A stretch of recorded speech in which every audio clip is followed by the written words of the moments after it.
So here we have the Mini Cooper S 5-door hatchback on a 17 plate. I'm going to start off by showing you inside the boot, and then we'll hop in and run through some controls on the inside of the car from there. As we approach the back of the car, you can see we have reversing sensors, those twin tailpipes that the Cooper S has, and then plenty of boot space as well. Okay, now that we're inside the car, we're going to start with the dials. On the left-hand side, we have the rev counter, we have the speedometer in the middle, and the fuel gauge over on the right-hand side. Also in the middle, you can see we have a digital readout for the speedometer. That information can be changed for various bits of trip computer and fuel economy info, below which you'll see the total miles for this car, which are 28,099. We back out to the steering wheel. On the left-hand side, we have cruise control and speed limiter. On the right-hand side, we have the stereo and phone controls for the car. You won't be able to use the phone controls until after you've paired up the phone to the car, and that is done over on the central screen just here.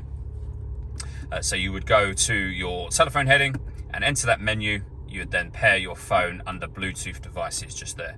All of the movement I'm making on the screen is all being done using this dial and the collection of buttons that surround it. You can do virtually everything off of the dial, so you don't really need to look down at all, which is obviously particularly handy whilst driving a car.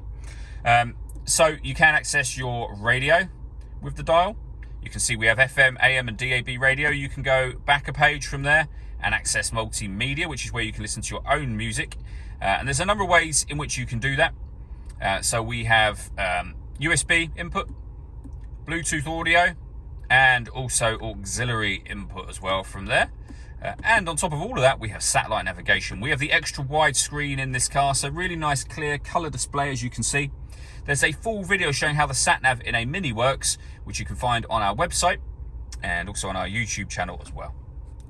Working our way down, we have dual zone climate control. So you can adjust the passenger temperature, the driver temperature. You can increase and decrease the fan speed from here and then determine what direction you'd like the air to be distributed in. Once you're happy with those settings, that button will turn your air conditioning on. Same button again will turn it off, or you can hit auto. The car will now take control of the direction of the air and the fan speed to maintain those two temperatures for you. Pressing auto will put it back on whatever setting you had it on previously.